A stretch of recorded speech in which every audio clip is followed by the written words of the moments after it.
Hello, I'm Jacques Halbronn. I would like to give a new lecture on, I don't know, it may be the 20th of the number of lectures I gave these last weeks. This lecture will be concerned by the visual aspect of astrology. Astrologers do not realize how visual astrology is. Well, it is visual in many aspects, in fact. When I say visual, it means it doesn't speak that much. Let's start with the chart itself, the natal chart. It is a visual object, okay? You can see it. Clients can see the chart. And the fact that it can see the chart and that the chart is supposed to be their own image or the image of their soul or whatever, it is a visual shock. It's more important than what the astrologer will say about this chart. The chart has to exist, and the only fact that this chart can exist, is already very important for the astrological treatment, for the astrological approach.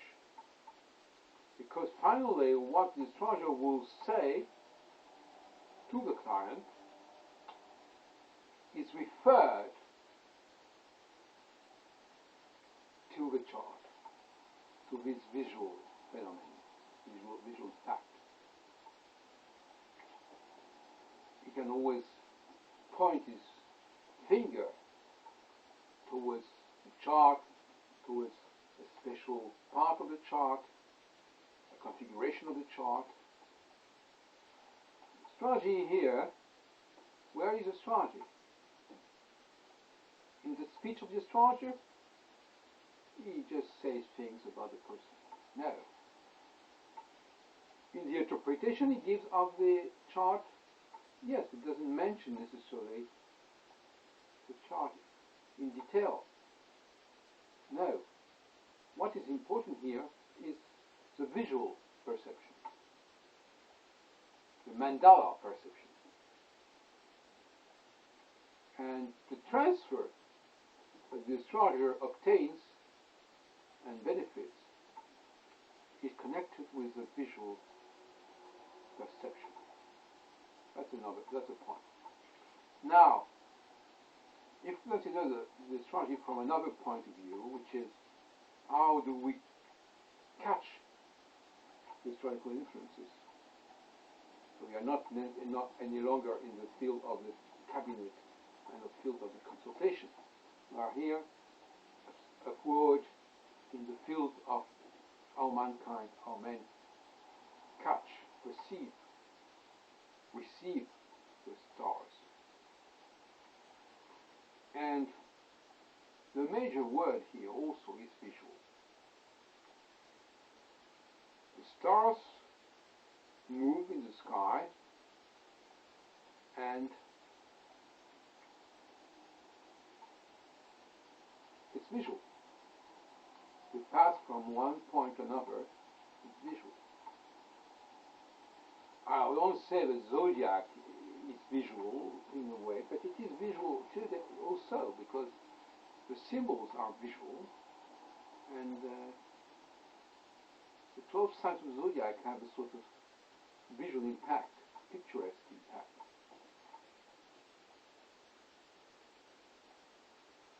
But what I want to say here is that astrology was probably organized on a visual basis. As a clock which is visual. There is a lot of discussion about the origin of astrology and how astrology was built and created and invented and elaborated. There is a visual approach, which is mine, and there is the invisible approach, which is the position of many astrologers today.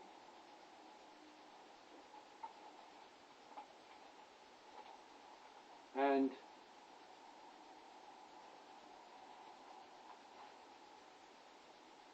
I would like to compare the two visual aspects and non-visual approach. I thought about the word aspect itself connects with the notion of visual, spectacular. Like the word horoscope also includes the word scope, which means also visual, like in cinemascope and telescope, microscope. And what about the planets we cannot see? The planets beyond Saturn, and certainly beyond Uranus, because Uranus might be visible in a certain way. It's certainly not Neptune, and that is not mentioned Pluto, of course. And when Barbeau, for instance, gives a great importance to the cycle of Saturn with Neptune, there is something bizarre, because Neptune is invisible. So we cannot, when he speaks of, he mentions the idea of a conjunction of Saturn reaching, joining itself to Neptune. It is a little surrealistic, because you cannot see it. Neptune is a sort of ghost. You can't see it. And it's also something which never existed in the consciousness of mankind for thousands of years.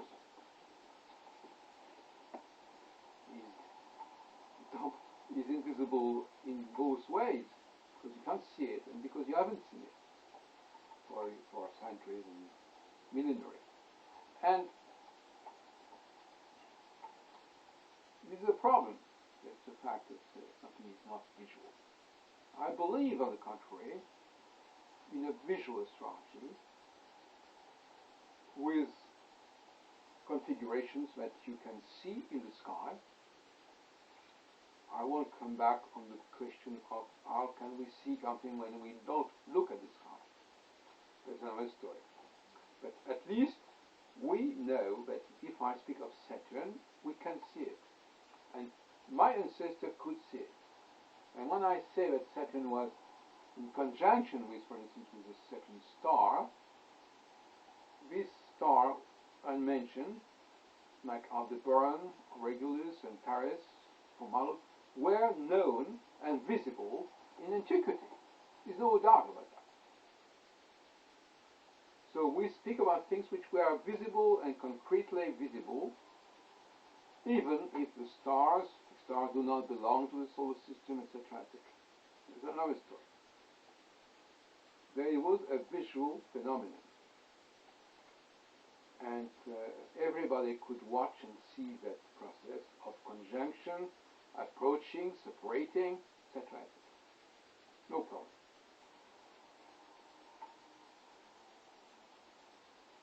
So, the school which I represent, the school which says societies have built an astrology which was visible and which was limited to what they could see, of course. And the other school says, it doesn't matter. Stars and planets have influence. They have this influence even if mankind is not conscious.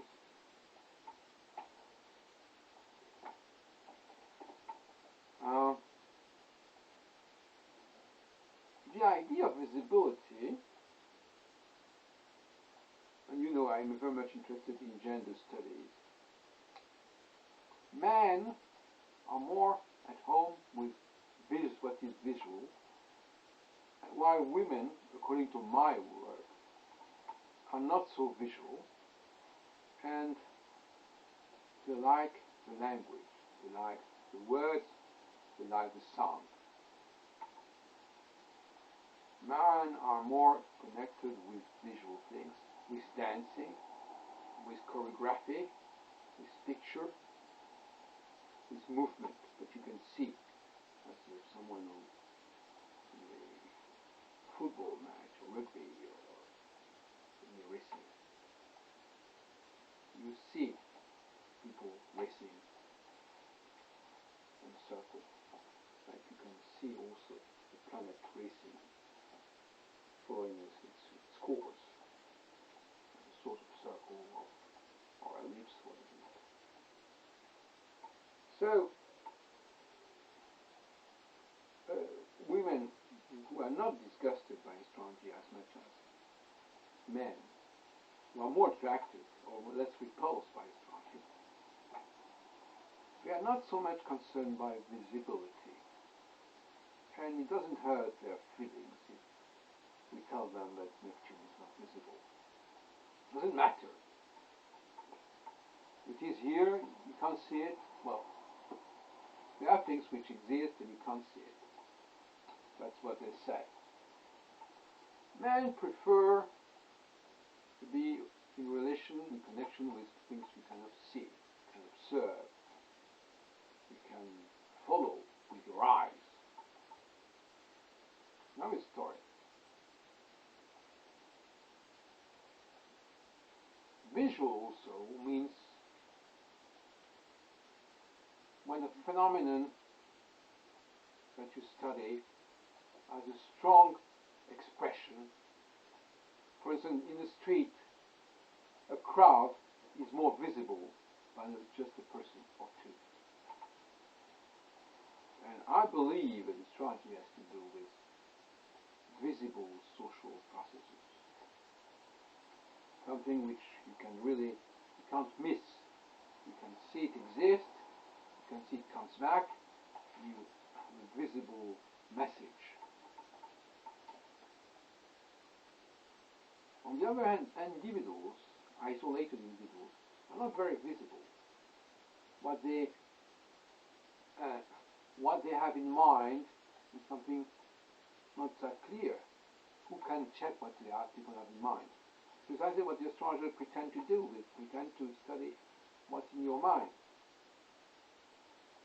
Men are more connected with, like Gokula for instance, with professions.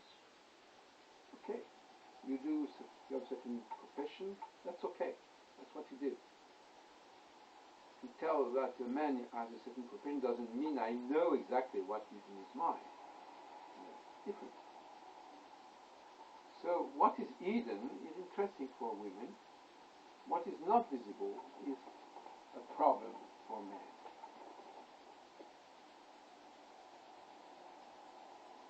But on the other hand, I have developed the theory that women are not too good with visibility and that they belong to a mankind which ignore the fire, which ignore the light, which was living in sort of obscurity,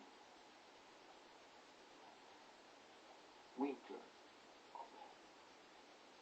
in inferior fields, hidden fields, caves. And mankind, male mankind, seems to have appeared with the light, with the fire, when things were clear, when it was possible to live in a clear field, outside, not inside. Inside, you don't know what happens outside. And inside, when there is no light, you communicate by speaking. Your presence is marked by your speech. That's why women are so talkative when they are in a society. As if they had to mark that they exist, like their presence. Which means they don't think to be here, to be visible, is enough. It's not enough that you are visible. You have also to speak, to be heard. But what's the interest to be heard if you are visible, if there is light? Is there electricity? If there is sun? If there is day? So, what I want to say is, maybe it's a little digressive, but it's a whole thing. To say that to speak belongs to a world of obscurity, of night, of nocturnal reality. And people who were living in obscurity, they were not writing, they were not observing, they were not in the visual. They might even have been blind in a way. And there was a moment in the evolution of mankind when the light appeared, the fire appeared. It's like passing in cinema from the films which were mute and to the films which were speaking. The only point is it is exactly the contrary. What was mute came after what was speaking. Yes, this is a paradox. So, what I wanted to say, and I will conclude on that, is that astrology has the right to use researchers in other fields, like I do, because I am myself a researcher in many fields, not only in astrology. This is very useful. So when I mention things about sex, male and female, about sight, about seeing or watching or hearing, you can think it is outside astrology. In fact, it isn't, because it is the normal environment in which astrology has to exist. I am recreating the environment when you can understand astrology by bringing research in other fields, because we know perfectly that it is because the other fields have not evolved and developed enough that we cannot understand astrology. The more mankind progresses in its understanding of the world in general, the more they will be able to understand what is astrology.